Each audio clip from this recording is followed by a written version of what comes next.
salmon and bacon creamy tagliatelle. And without further talking, let's get into it. So for this recipe you need the following ingredients: 2 slices of salmon because we're gonna be making 2 portions, Parmesan cheese, about 30 grams of it, bacon or smoked pancetta in this situation, or you could use lardons. Any of these 3 will do for this kind of recipe. Single cream, or if you don't find single cream, just use double cream or whipping cream. Any of these will do. This is just slightly lighter and I like it for this kind of recipes, but if you don't find, just adapt to something else. Some lemon, I'm gonna use a wedge of it, and some fresh dill. We also have here some dry tagliatelle. Obviously we're not gonna use the whole bag, but you can go with fresh or with dry, it's totally up to you. Now before getting into preparing the salmon, make sure you get a pot of water on the heat. 1 teaspoon of salt, and then it goes on the heat. I'm just gonna put it here on the side so it doesn't bother us. Now, if you get the salmon like I've got it with the skin on, remove the skin and start chopping it into cubes. Now get the pan on medium heat and add in the bacon, pancetta or lardons, whichever you choose.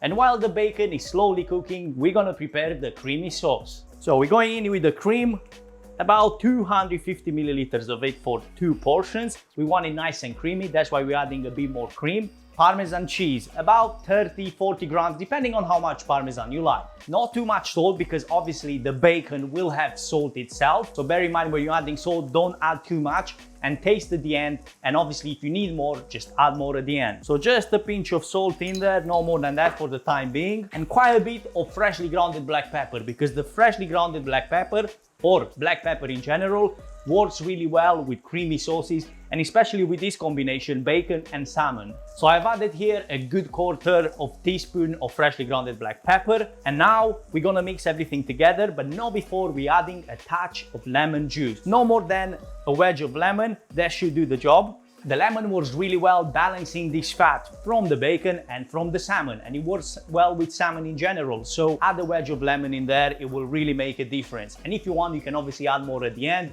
Now I'm mixing everything together until well combined. Now I'm gonna go in with the pasta because the water is boiling. Whenever you cook pasta, at least this is my advice, you don't need to take it seriously, really. When it comes to how long you're gonna cook it, just check on the package. And if, let's say, if it says 10 minutes, then just do it a minute less. So in this situation, it says 9 minutes, I'm gonna cook it for 8, and the remaining minute, I'm gonna cook it in the sauce, giving it some extra flavor. Now with the bacon being cooked halfway through, we're gonna be adding the garlic. And this will get removed later on. All I want is a very light aroma of garlic, because otherwise I would have chopped it in there and then give it even a stronger flavor, but I don't want that. I don't want it to overpower the rest of the ingredients, but a hint of garlic will do really well for this recipe. Okay, it's time to add the salmon, and we're not gonna cook it for a whole lot, maybe another 2-3 minutes max, because obviously as soon as we get in the sauce, we bring it to the boil, it will pretty much cook instantly. And don't worry, if it gets a bit too fishy because of the fat that obviously the salmon has,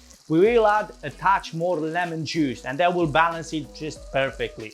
Now, I'm happy with what I see here. The salmon doesn't need more cooking because obviously we're gonna add the cream, bring it to the boil, and it will have more than enough time to cook. What I want to do now is remove the garlic. Remove the garlic now because later on it will be too difficult to remove it because it's gonna be covered in the white sauce. 8 minutes later and the pasta is ready. Now make sure you keep some of this pasta water in case we need to adjust the sauce consistency. Now turning back the heat, and I'm gonna go in with the cream. Now you want to cook your tagliatelle into the sauce for about a minute so it absorbs some of this sauce. And I'm also going to be tasting the sauce, see how it feels like in combination with the salmon and with the bacon. And I think we've got enough lemon in there. If you feel like it's more lemon needed, you can definitely add some more. I want a bit of dill in there because it works really well with the salmon. This I'm going to be adding it right at the end so we keep it nice and green. And my friends, salmon and bacon creamy tagliatelle. I really hope that you enjoyed this recipe, and if you did, make sure to give it a thumbs up and subscribe to the channel for more simple recipes like this. I will see you in the next one.